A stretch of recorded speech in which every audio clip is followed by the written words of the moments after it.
স্কুলের পরীক্ষা থেকে শুরু করে বিভিন্ন চাকরির পরীক্ষায় মৌলিক সংখ্যার উপর বিভিন্ন ধরনের প্রশ্ন আসা থাকে। আমরা আজকে এই ভিডিওর মাধ্যমে মৌলিক সংখ্যার উপর যত ধরনের প্রশ্ন রয়েছে সকল প্রশ্ন নিমিষে উত্তর দেওয়ার জন্য একটি কৌশল শিখে নেব। আর এই কৌশলটি হচ্ছে একটি মোবাইল নাম্বার। একটি মোবাইল নাম্বার যদি আমরা মনে রাখতে পারি তাহলে আমাদের মৌলিক সংখ্যার উপর যতগুলো প্রশ্ন আসুক না কেন, যে কোনো প্রশ্ন আসুক না কেন, আমরা সকল প্রকার প্রশ্নের উত্তর দিতে পারবো। চলুন মোবাইল নাম্বারটা দেখে আসি। 44, 22, 32, 23, 21। এটা মনে রাখার সহজ কৌশল হচ্ছে 44 উত্তর হচ্ছে 22, 22 থেকে 10 বাদ দিলে হচ্ছে 32, 32কে উল্টাই দিলে হচ্ছে 23, 23 থেকে 2 কমাই দিলে 21।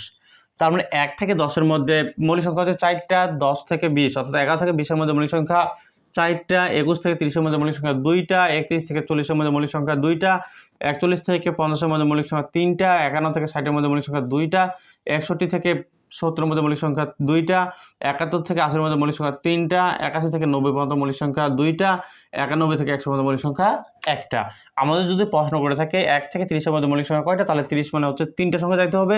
তাহলে 3টা সংখ্যা যদি যাই আমরা, তাহলে 4 4 8 আর 2 10। যদি আমাদের প্রশ্ন করে 20 থেকে 50-এর মধ্যে মৌলিক সংখ্যা কয়টা, তাহলে 20 থেকে, তাহলে 2টা আমাদের বাদ দিয়ে দিতে হবে। তাহলে 50 হলে 5টা, তাহলে 2 2 4 আর এখানে 1 5, তাহলে 2 2 4 আর 3 7টা। তাহলে 20 থেকে 50 পর্যন্ত মৌলিক সংখ্যা হচ্ছে 7টা। যদি প্রশ্ন করে যে 50 থেকে 80 পর্যন্ত মৌলিক সংখ্যা কয়টা, তাহলে আমরা 5টা বাদ দেবো আগে, তাহলে 3, এইখানে 5টা বাদ দিলাম, তাহলে 80 পর্যন্ত, তাহলে 8টা পর্যন্ত নিতে হবে আমাদের, এই যে 8 পর্যন্ত, তাহলে 2 2 4 আর 3 7টা। That's easy. যে কোনো ধরনের প্রশ্ন আমাদের মৌলিক সংখ্যার উপর যদি আসে, তাহলে সকল প্রশ্নের উত্তর আমরা নিমিষেই কয়েক সেকেন্ডের মধ্যে দিতে পারবো ইনশাআল্লাহ। এই ধরনের গণিতের সহজ সমাধান পাওয়ার জন্য ভিডিওটি লাইক এবং চ্যানেলটি সাবস্ক্রাইব করে রাখুন।